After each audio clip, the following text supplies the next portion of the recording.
Hey everyone, before we start, I just want to say this video was sponsored by Amino. Amino is an app for iOS and Android, and they recently released a whole section called TF2 Amino. TF2 Amino is the ultimate social community built by and dedicated for obsessed TF2 fans. This is a really cool app that has public chat rooms, quizzes, and even a front page that features some of the best posts, like this really well-made SFM poster of the Scout. Personally, I really enjoy some of the chat rooms in this app. Earlier today when I was browsing around in some of the chat rooms, I found one exclusively made for heavy mains, so I joined in, and the people I met were just so freaking nice. And this level of friendliness stayed true with all the chat rooms, including the RP chat and the memes channel. There's currently a poll going on by the user NastyNate asking who we should make an SFM, and it's a bunch of YouTubers that I do kinda know. It doesn't have me on it, but still, I do recommend you go check it out and put your vote in for who you want to see. I want to see Rob the Awesome. And if you'd like to follow me on this app, my username is the Rydercycle.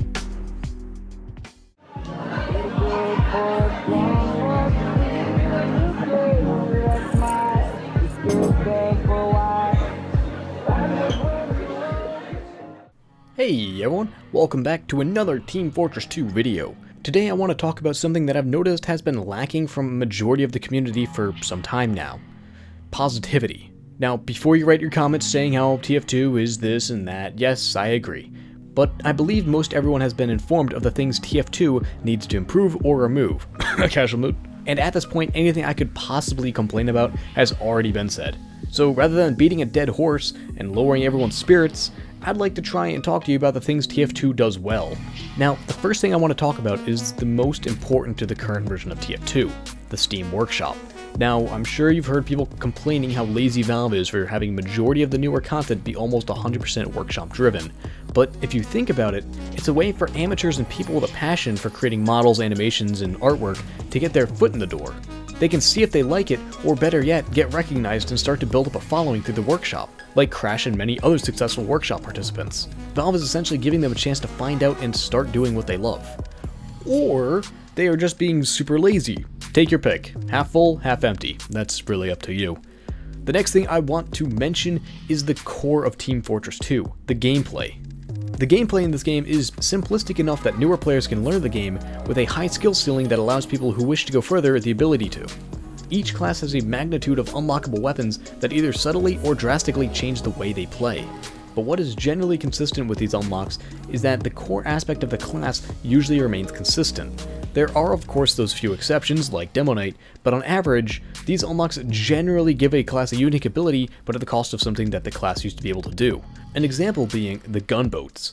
This item allows the soldier to be vastly more mobile, but at the cost of having a shotgun. He's still the soldier, he still rocket jumps, he still has 200 health, and he's still decently slow, but he has the potential to have a ton more mobility, however at the cost of only having a rocket launcher. It's a pretty dramatic change, because there's the pocket soldier and the roamer soldier, but it is still the soldier.